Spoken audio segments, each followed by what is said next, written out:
इसमें हमारा नेक्स्ट है uses and function of text book, यानी कि पाठ्य पुस्तक के उपयोग तथा कार्य। फर्स्ट पॉइंट है हमारे पास इंट्रोडक्शन ऑफ इट्स कंटेंट, विषय सूची का परिचय। अब देखो होता क्या है, जब भी क्लास स्टार्ट होती है, ठीक है, तो उसमें सबसे पहले टीचर क्या करेंगे, या फिर स्टूडेंट की भी हैबिट होती है कि सबसे पहले क्या करते हैं, कंटेंट देख लेते हैं, ठीक है, जो भी उनमें कंटेंट होंगे उनको वो नोट डाउन कर लेंगे, और क्या करेंगे, एक साल भर के लिए वो एक चीज़ तैयार कर लेंगे, हमने ये चीज़ पढ़नी है और ये चीज़ नहीं पढ़नी है।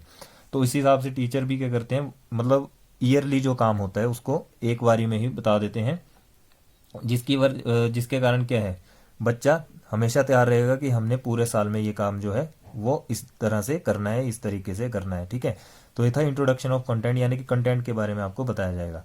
सेकंड पॉइंट है determining the sequence of events, विशेष सामग्री का क्रमबद्धता की जांच, ठीक है, इसको समझना। अब देखो इस पॉइंट में क्या होगा, कई बार क्या होता है कि जब बुक्स तैयार की जाती हैं, ठीक है, तो उसमें क्या होता है कि जो आपके पास सामग्री है या फिर विषय सामग्री जो है, सब्जेक्ट मैटर जो है वो ढंग से तैयार नहीं किया जाता।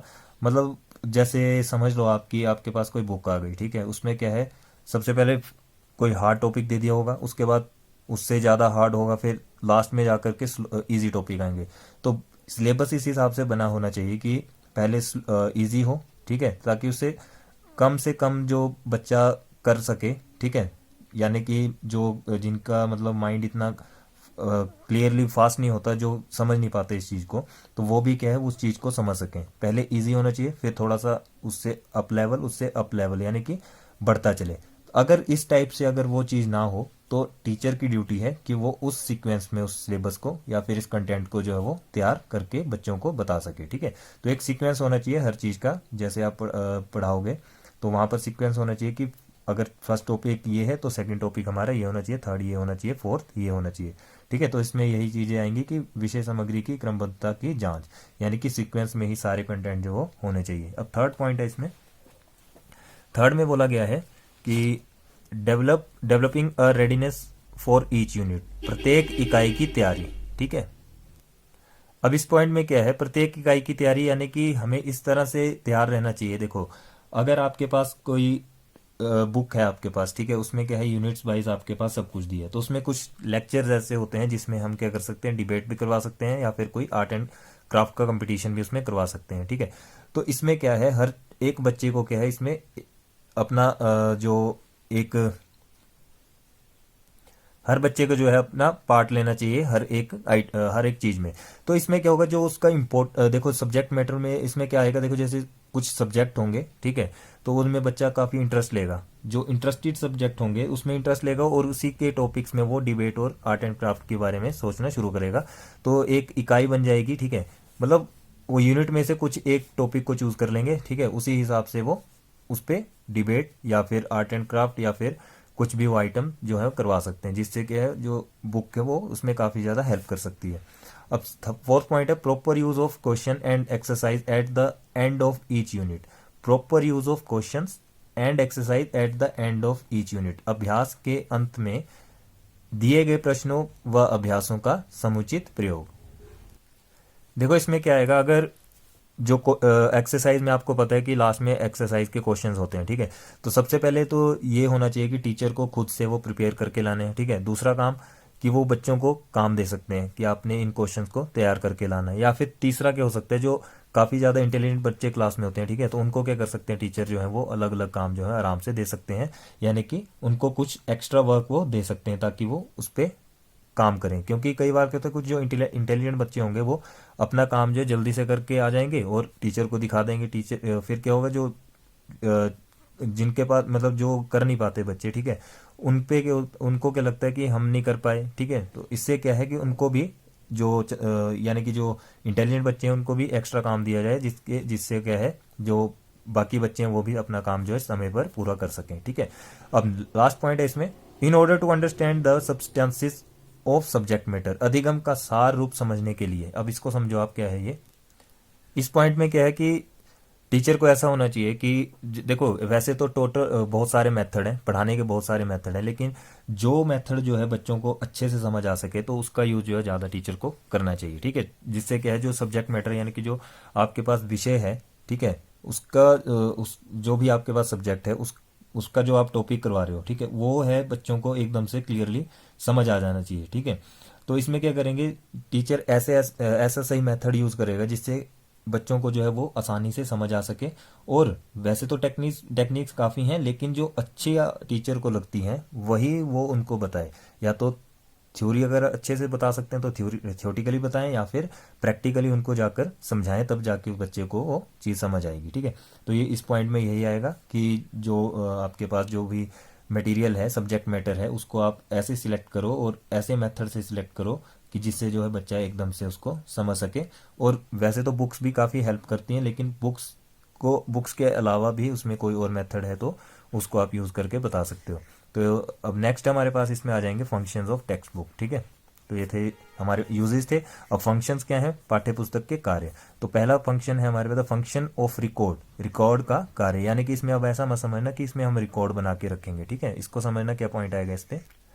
बुक्स की हेल्प से क्या होगा, आप एक जो है अच्छा रिकॉर्ड जो है वो मेंटेन कर सकते हैं। जैसे मान लो आपने कोई सब्जेक्ट है, सब्जेक्ट में से आपने कोई टॉपिक चूज कर लिया, ठीक है, और उसमें से क्या किया आपने, बुक भी ले ली और उस टॉपिक को भी ले लिया, और आपने क्या किया, वो सारा सामान जो है इकट्ठा करना शुरू किया, ठीक है। मान लो आपने कोई प्रोजेक्ट तैयार करना है, तो उसके लिए आपने बुक्स में देखा कि आपके पास क्या क्या प्रोजेक्ट हो सकता है, वो आपने मार्केट से खरीदना शुरू कर दिया, वो चीज़ें आपने इकट्ठी कर ली और उसकी एक लिस्ट बना ली, ठीक है। एक लिस्ट बना ली कि हमने ये चीज़ उसमें ली है, और उसको क्या किया, फिर बाद में आपने तैयार किया, उसको बनाया, ठीक है। तो वो सारा क्या आएगा, इसमें आएगा द फंक्शन ऑफ रिकॉर्ड, यानी कि उसने जो भी आइटम्स ली होंगी तो उसको एक एक ऑर्डर पे लिखा होगा, ठीक है। एक लिस्ट बनाई होगी उसकी, उस हिसाब से लिखा होगा, जिससे क्या बुक्स की भी उसने हेल्प ली, और एक जो उसने अपना सब्जेक्ट मैटर चूज किया था उससे भी उसने अपना काम चला लिया, ठीक है। उसको एक प्रॉपर सीक्वेंस में रखा। अब नेक्स्ट पॉइंट है इसमें टू एस्टेब्लिश स्टैंडर्ड, स्तर निर्धारित करना। तो इसमें क्या, इस पॉइंट का मतलब क्या है, इसको समझो। इसमें क्या आएगा आपका, मतलब बुक की जो है ऐसी ऐसी तैयार की जाएगी कि या ना तो उसमें ज़्यादा टफ टॉपिक हो, ना तो इजी टॉपिक हो। अगर बड़े इजी टॉपिक होंगे तो बच्चा जो है एकदम से उनको चीज़ों को समझ लेगा, लेकिन अगर थोड़ा सा हम उसमें दोनों चीज़ें इकट्ठी करें, इजी भी रखें और डिफिकल्ट भी रखें, तो उससे क्या है, बच्चे को सीखने को हर एक चीज़ आराम से मिल जाएगी, ठीक है। तो ये इस पॉइंट में आएगा। अब तीसरा पॉइंट है टू प्रोवाइड इंफॉर्मेशन, जानकारी प्रदान करना। तो यहाँ पर इसमें क्या आएगा, इसमें देखो जो टीचर और स्टूडेंट्स है दोनों के लिए एप्लीकेबल होगी। यानी कि जो इसमें ये है कि नॉलेज जो है, ठीक है, मतलब उस जो बुक आपके पास है उससे टीचर को कितना नॉलेज है और आपको कितना नॉलेज आ रहा है, वो चीज़ इसमें देखी जाएगी कि जानकारी प्रदान करना, ठीक है। तो उसमें यही मतलब हुआ कि कितना जो है वो गेन कर सकते हैं। यानी कि हम यहाँ पर अगर बोलें तो नॉलेज जो है टीचर और स्टूडेंट में, उन्होंने बुक को कितना ज़्यादा अंडरस्टैंड किया, कितनी उन्हें समझ आई, उसके बाद उसने उसका उन बुक्स का जो है यूज़ किया, कैसे किया होगा। तो ये इसका एक फंक्शन है। अब एड मटेरियल में आ जाओ। तो एड मटेरियल में क्या है, जो आपके पास बुक्स होती हैं, ठीक है, सब्जेक्ट मैटर भी आपके पास होगा। अब एड मटेरियल में क्या है, इसमें एक सिंपल सी बात आएगी। देखो टीचिंग एड्स तो काफ़ी हैं, मॉडल भी है, चार्ट भी है, ठीक है, लेकिन एक बुक क्या है, ये भी आपकी एक एड ही है, जिसकी हेल्प से आप क्या है अपने टॉपिक को तैयार कर सकते हैं, और इससे आपको एक गाइडलाइन मिलती है कि आपने ये टॉपिक इस हिसाब से पढ़ना है और ये टॉपिक जो है इस हिसाब से तैयार करना है। तो ये था इसमें एड मटेरियल का काम। देखो इसमें एड मटेरियल बहुत सारे हैं, लेकिन जो आपके पास बुक है वो सबसे बड़ा आपके पास क्या है इस टाइम, एड मटीरियल है, जिसकी हेल्प से आप क्या कर रहे हैं, कोई भी सब्जेक्ट मैटर उसको चूज कर रहे हैं और उसको अच्छे से तैयार कर रहे हैं। Guide and helpful to teacher and student. अब शिक्षक तथा छात्रों के लिए मार्गदर्शन तथा सहायक। अब किताबें क्या हैं, आपको स्टूडेंट और टीचर को दोनों को अच्छी गाइडलाइन देती हैं, ठीक है। अगर आपने कोई लेसन प्लान तैयार किया, ठीक है, लेसन प्लान तैयार किया, तो आप उसको क्या करोगे, क्लास में जाकर के डिलीवर करोगे, ठीक है। तो उससे क्या होगा, बच्चों को वो अच्छे से समझ आएगा। अगर आपने तैयार किया होगा तो बच्चों को भी आप आराम से उस चीज़ को बता सकते हो, ठीक है। इसमें ये पॉइंट आएगा। और अगर क्या है, बच्चों से पॉइंट्स मिलते हैं, ठीक है, बच्चों से कुछ पॉइंट्स मिलते हैं, तो वो भी क्या है, एक गाइडलाइन ही है। बच्चों से आप कुछ पॉइंट्स दे रहे हैं, आप बच्चों को कुछ पॉइंट्स दे रहे हैं, तो वो क्या है, एक किस्म से आदान प्रदान है किसका, नॉलेज का।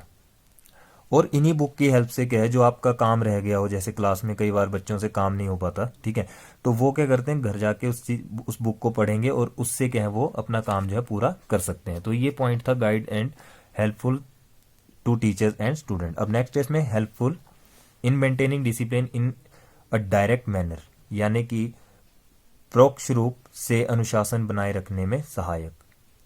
देखो अगर कई बार क्या होता है क्लास में टीचर ना आया हो, ठीक है, टीचर नहीं आया तो हम क्या करते, बच्चे क्या करते हैं मैक्सिमम टाइम कि शोर करते हैं, लेकिन कुछ बच्चे ऐसे होते हैं जो अपने आप से तैयारी करते रहेंगे, वो क्या करेंगे डिसिप्लिन बना के रखते हैं क्लास में और अपनी बुक्स को वो पढ़ते रहते हैं, ठीक है। तो इससे क्या है टीचर की एब्सेंस में भी जो है वो बुक्स काफ़ी हेल्पफुल होती हैं। तो यही था इसका फंक्शन।